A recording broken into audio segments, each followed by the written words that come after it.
Hello, welcome along to Sportsbet TV. Paul Alster here with you once again. Looking forward to another very good weekend's action where coming up on the 9th of July, we've got, of course, the July Cup at Newmarket, a very good fixture. There's also some interesting racing that's caught my eye at York. And so I'm happy to say that for this second bulletin of our third year in the tipping business, because we started in July of 2020. I'm going to offer you 5 selections this time because I just couldn't cut them down. I do fancy quite a few, so let's hope for the best. If you are joining me for the first time, or maybe not for the first time, but haven't taken the chance in the past, then please press the subscribe button just below the screen. You'll be kept in touch then with all my selections as we go forward. And as regular followers know, overall, very profitable I have been over the last 2 years. Not last week, though. That was a bit of a blowout. Although Double Cherry was really well back, put up at 9-1, went off at 4-1 favourite. He'd actually turned out the following day he was tipped by both Tom Segal and Paul Keeley of the Racing Post, so that did for his price. But although he had every chance, he didn't manage to run as well as expected. On to victory. Shaped as if he was coming into it, actually, just over 3 out, and then stopped as if shot. So I hope he's okay, but he ran poorly. And Yorkshire Lady, another one to come there towards the outside of runners over 2 out, not pick up. So it was a bit of a disappointment last week, but these things happen in racing and in punting, particularly when, as is my fashion, I'm tipping big priced runners. So, you know, they are big prices in many cases, and for what the bookmakers believe is the right reason. I sometimes believe that they are mistaken, and that's when we tend to make money. Now, I also noted a few of you talking about the upload times of the videos and the fact that some of the prices have gone since I had recorded them. Of course, this isn't going to be an issue, all being well, when we move into August, because I'll be offering you the opportunity to join me on a premium channel, which I'll be streaming live. Not only will you be able to get my selections in real time and see the odds as I'm seeing them, but you'll also be able to talk to me via text, and I'll be able to answer your questions and words of wisdom as we move along. So there's plenty to look forward to. I will still continue, of course, to offer some selections here at Sportsbet. But let's move on, because a very busy Saturday, the final day, of course, of the Newmarket July Festival. Again, there's been a dearth of runners in some of the races. We've seen it across Britain over the last few months. Some serious issues need to be addressed by the British racing authorities. But there's also a good meeting at York, the John Smith meeting, one that I have been to, well, probably 20 times, if not more. And it's going to be a lovely, hot, sunny day there. So there'll be a few bevies, the Yorkshire lads and lasses, having a few swift halves or more.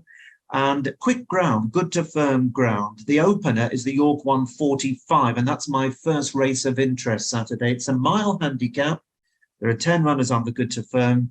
And the forecast 7-2 favourite at the time of this recording is Nigel Tinkler's Isla K, who I thought ran really well, coming back to his best. I think 6 of 29 in the Royal Hunt Cup last month, was rock solid. Carl Burke's Eileen Douve, this one probably not suited by the drop-in trip last time out, but had previously been very progressive over a mile prior to that, including a win over the course and distance in May. It's now £6 higher. Blue for You for David O'Mara, who's got quite a strong hand in the race, was only beaten half a length when a very close third at Sandown on good to firm ground over a mile last time out. Has gone up a pound, but that's negligible, isn't it? And David also has Young Fire, who was only beaten half a length at York over 7 furlongs in June, and was fourth on soft ground, which might have suited ideally at Haydock last time. But in a race where there are plenty with chances, I actually fancy the forecast outsider of the field. And this is a horse called Garden Oasis. Now, it's trained by Tim Easterby just up the road from York Racecourse. David Allen, his stable jockey, is on board. Now, Tim's horses are in good form. I know he runs plenty, but he has had 14 winners in the last 14 days, and you can't knock that. So the horses are going well. And this Garden Oasis has been a good servant, a winner of 7 his 38 starts, and all of them have come on either good or good to firm ground. So conditions appear to be about right. Now, Garden Oasis enjoyed a very good time of things last season, winning 4 times. Amazingly, due to some very good training, very good placing by Tim Easterby, his 4 wins came over a handicap, a weight span of just £5, and that takes some doing, believe me. So all credit to Tim Easterby. He tends to like race courses that have quite a long home straight, so he can get himself set and get rolling. So his wins have all come at Ayr, York and Ripon, all of which have a very long run from the home turn. Now, we started off this year off a mark of 90, and without trying to beat around the bush, he didn't run particularly well most of the first 5 starts. The exception being over the York course and distance at the May meeting, where he finished 10th of 20, which doesn't sound very good, but he was beaten only 4 3/4 lengths by Eileen Douve, who won the race, and he was repeatedly hampered. He might well have gone close with a clear run, and he's actually now £11 better off with Eileen Douve.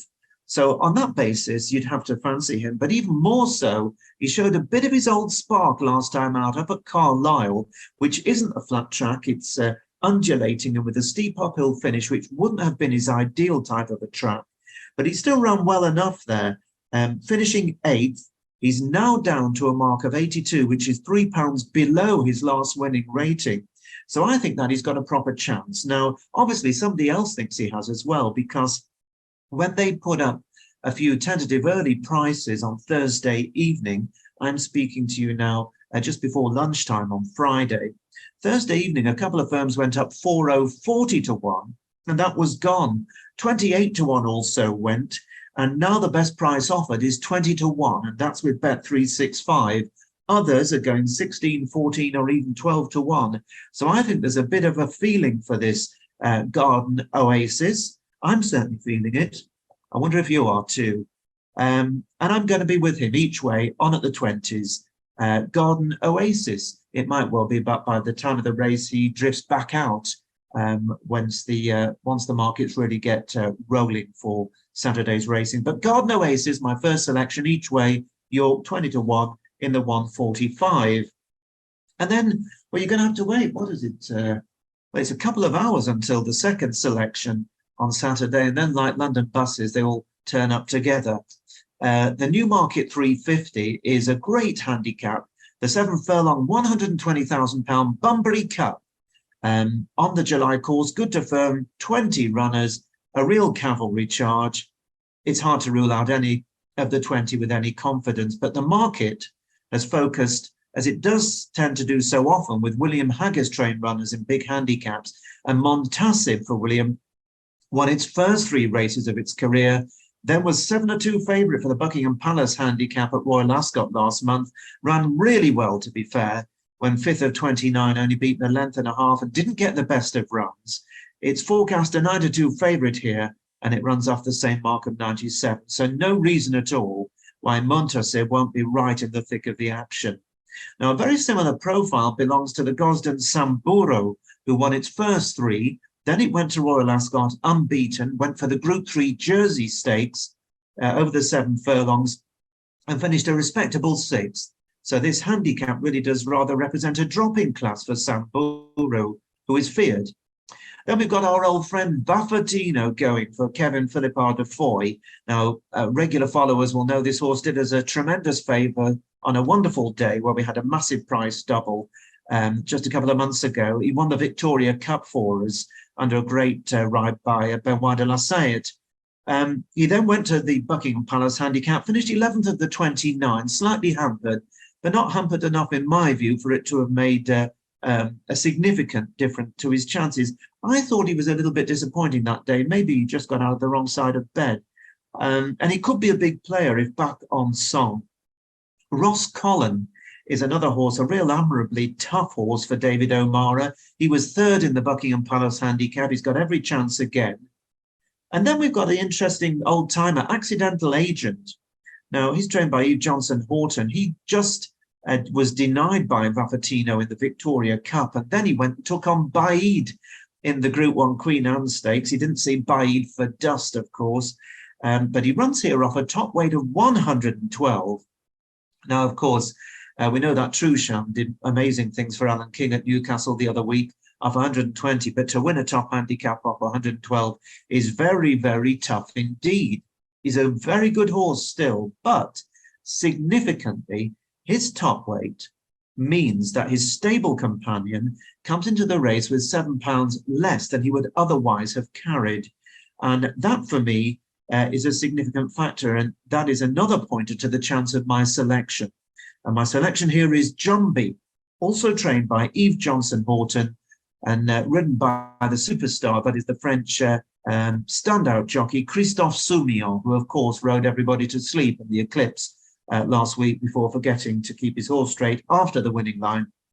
Anyway, Christophe Soumillon riding for Yves Johnson-Horton. It is an eye-catcher. Of course, Christophe is there to ride Perfect Power later in the day for Richard Fahey in the July Cup, principally.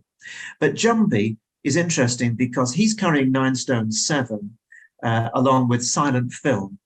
They would have been joint top weights under 10 stone had Accidental Agent not been declared. So while I'm not suggesting for a moment that Accidental Agent is not going to run on his merits, what I'm saying is it may well have crossed the very shrewd mind of Yves Johnson-Horton that by running both, effectively, JUMBY is going to be carrying £7 less weight than would otherwise have been the case.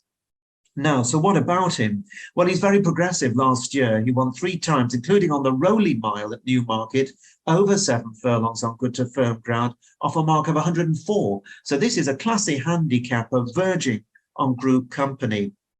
This season, first time out, finished third to the very talented Double Old Bubble in the Group 3 Aberdeen Stakes over just 6 furlongs, then was 6th of 19 in a heritage handicap over 6 furlongs at Newmarket's Guinness meeting behind Black Rod.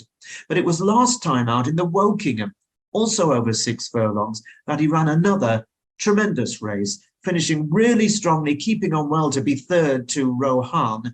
And I think that the return to 7 furlongs is just what he's been crying out for. While he certainly had a top jockey on last time, there's very few better in the world than Christophe Soumillon. He has his ideal ground. He likes big fields and a strong pace, and he's off the same mark of 105. So for me, JUMBY has a lot going for him. Obviously, in big fields, you're hoping that the draw doesn't scupper your chances. It seems to be perfectly fair, and you need that bit of luck in running. So fingers crossed that he'll get that. JUMBY, Newmarket 350, the Bunbury Cup 8-1, and each way offered 5 places with Ladbrokes at the time of this recording. Remember, though, to shop around. And then I'm going to take you back to the Knavesmire at York for the 405, which is a great handicap, the 1.25 mile John Smith's Cup. Can't remember, I haven't written it down, but I think there's about 200 grand in the pot here. So a lot of horses will have been teed up for a crack at this. Good to firm ground. Again, a lot of runners, but the Knavesmire is a huge, big race course, and hopefully most horses will be getting a clear run. Now, one significant thing to note here is that in the last decade of the race, only 2 horses going off at single figure odds have won. The rest have been between 10-1 and 33-1. So there have been plenty of turn-ups for the book in this race. And rather like the Bunbury Cup, the bookies are running scared of William Haggis again, this time with his Marjaran, or Marajan, I think it's called. 6-1 or thereabouts, favourite, very progressive as a 3-year-old last year, and a promising third in its seasonal return at Haydock in May, and it seems to have been saved for this race since then. So very interesting, Marajan, but it's not going to be my choice. Tom Clover, who's having a good season, runs Rogue Bear, who's around 13-2. He was third in the Lincoln right at the start of the season, you'll remember, at Doncaster. And last time out was second here over course and distance. And that was the first time he tried this trip, and he saw it out well enough, so they may ride him that little bit more positively this time. Now, the Cambridgeshire runner-up, Anne Mart, is back for Owen Burrows. He's having his first run since running in the Cambridgeshire last autumn, and he's £5 higher. He has gone well fresh in the past as well. And Jane Chappell-Hyam runs Intelligent, who was a superb second in the Royal Hunt Cup behind Dark Shift last month. And he runs off the same mark, surprisingly. The stable have been in really good form this season. Now, Saeed bin Saror is a trainer I like very much in big handicaps, and he's got a couple of runners here, both First View and the Royal Ascot fourth, Brilliant Light, who would be my preferred of the two. Any market move for his horses would be worth adding into your calculations. And don't rule out by any means one of the rank outsiders in the field, a horse called Cockalorum, trained by Roger Fell. This horse only failed by a head to win this race last year, and it's a 40-to-1 shot again. He obviously likes the track. He goes well. He'll run from the front. He'll give you a run for your money. I'm not sure he's in quite the same form as last year, but it wouldn't surprise me at all if the return to this race and the lovely York racecourse brought out an improvement in form of old Cockalorum. But my choice here in the end is the Royal Runner, the Queen's horse, Just Fine, trained by Sir Michael Stout, and the mount of Derby winning and probably the most tattooed jockey in the weighing room, Richard Kingscote. Well, Just Fine is a horse who's won 2 of its 10 races, and in my humble opinion, it is ideally suited by a 1.25 miles and good to firm ground, and that is exactly what it's going to get on Saturday.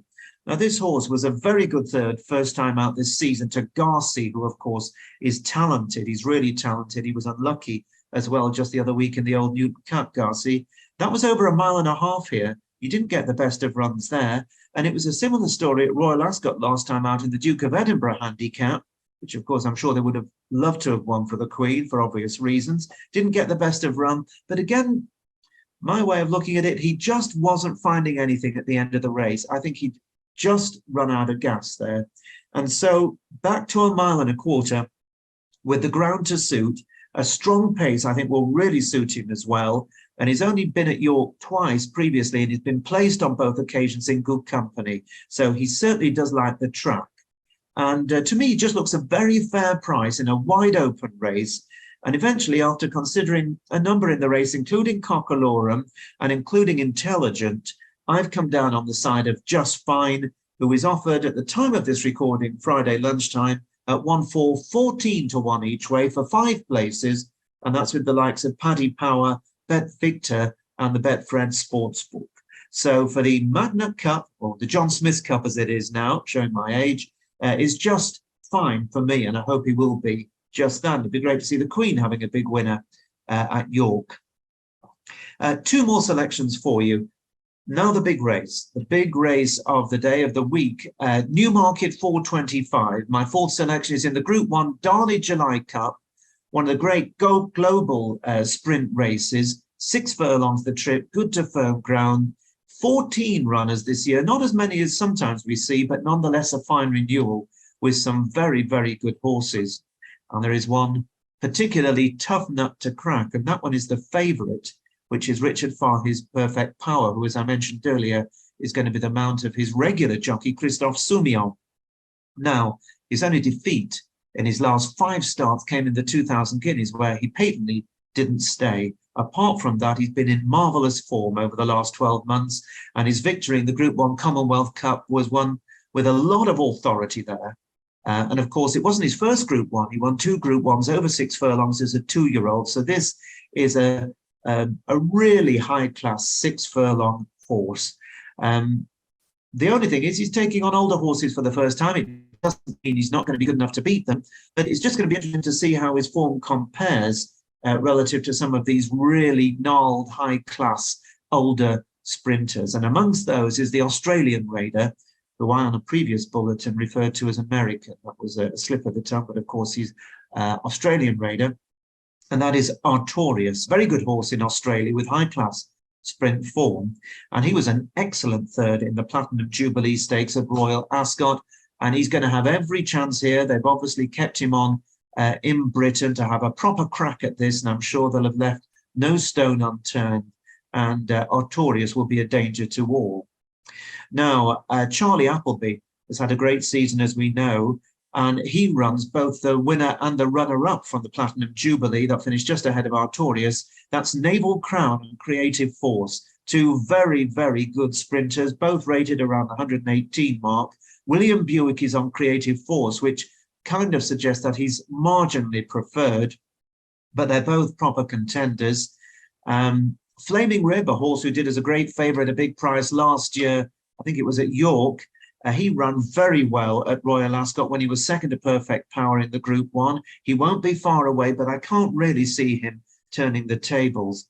And then we come to 3 Irish challengers. The first, Aidan O'Brien's Khaadem, who have been very disappointing. No two ways about it. Prior to his good 4th behind Perfect Power at Ascot last time, so he may be on the way back. Now, Twilight Jet for Michael O'Callaghan ran in the same race. He ran no race at all. Indeed, he finished last of the 20, and it later transpired that he had an issue. I think he scoped badly after the race, so you can excuse him that. He was a sick horse. He previously won a Group 3 at Naas in very good style. But the third of the Irish runners is my selection here, and this is the mare, the 6-year-old mare Romantic Proposal, trained by Edward Lynham and the mount of Chris Hayes. This mare is like a bottle of good red wine. She's getting better with age. She really is. And last season, she won her first Group 1 race. It was the Flying 5 at the Curragh in September. And she is a horse with a lot of ability. She's won over 6 furlongs at a good level. She's also won over 7 furlongs in the past. So this 6 furlong trip, of course, is going to be no problem to her whatsoever. Now, she's only had the 1 run so far this year. And that came at Naas in April, where she won in very, very impressive fashion, beating Geocentric. The third horse there, Mooney Estar, went on to finish 4th in the King's Stand Stake, whilst the runner-up won a listed race in good fashion soon after that. So that form, to me, looks very, very solid indeed. Now, she herself was meant to run at Royal Ascot in the King's Stand, but a little bit like the other Irish horse that I mentioned, Twilight Jet, she didn't scope well a few days before the race. That basically means that she had signs of mucus in her lungs, a bit of a cold, essentially. And so she didn't run. But it may well turn out to have been a blessing in disguise, because she does go pretty well fresh. And the other thing about this horse is that she's trained by Edward Lynham, who's a marvellous trainer of sprinters. Now, you may well remember that he won this very race with Slade Power.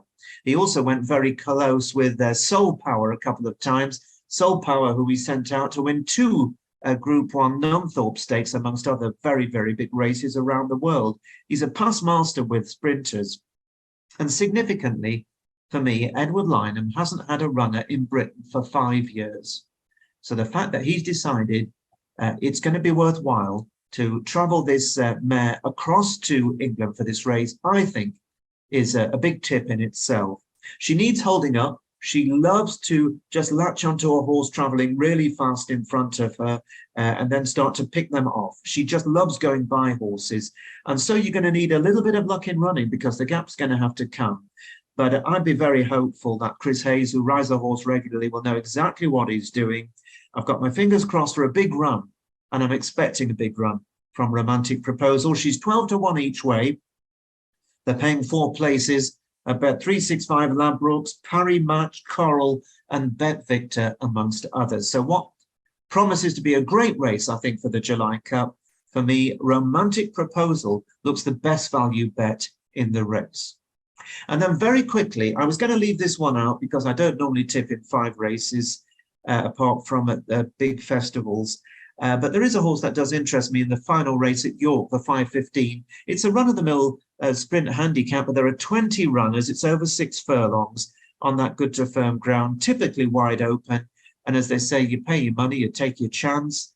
The only problem, really, no odds are available at the time of this recording. The bookies seem to be a little bit cagey about this. There's a horse somewhere in this race I think they're a bit worried about. I'm not sure what it is. But horses worth having a second glance at include Surprise Picture for Keith Dalglish, Brazen Bolt for John Quinn, and Tim Easterby's Golden Apollo, who's got bottom weight. They're all of some interest.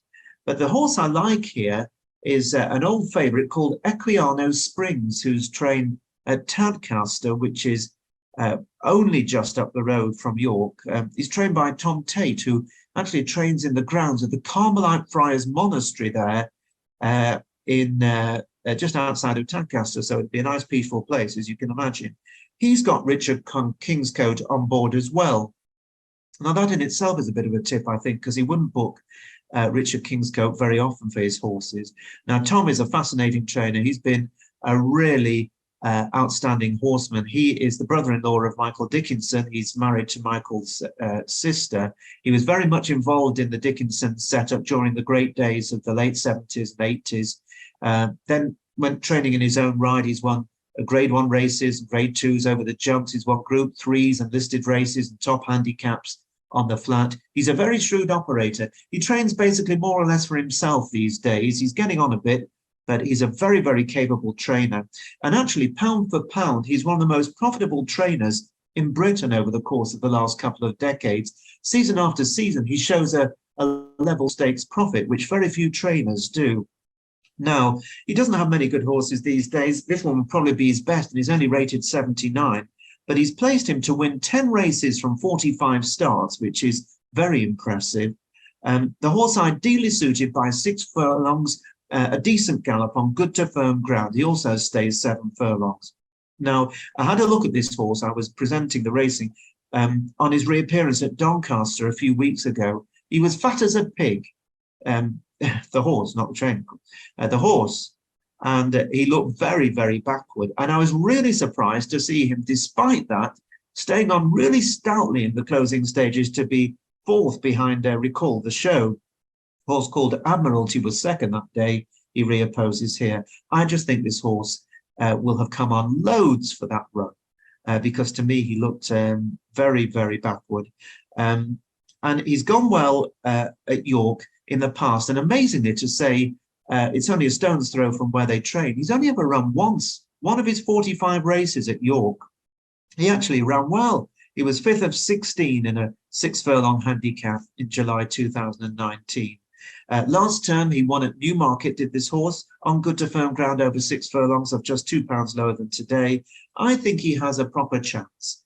And EQUIANO springs, I'm estimating, this is just my guess of the market, with just looking at it blind with nothing to guide me, 14 to 1 each way. My estimate, it may well be bigger. I saw time form of forecast 20 to 1, but I think 14s I'd be perfectly happy to take. I'd be much happier to take 25s if anybody goes that or bigger. 5 places are surely going to be offered at a 20 runner handicap on a big Saturday. So that is EQUIANO springs each way, my last selection in the York 5:15, and that wraps it up for this weekend's selections. Remember to press the subscribe button if you haven't already done so. Take a look at these. Of course, you don't have to take my word for all of them or any of them. Pick and choose, and let's hope we get a proper run for our money this weekend with some of these big price runners. Paul Alster signing off. See you same time next week. Bye-bye for now.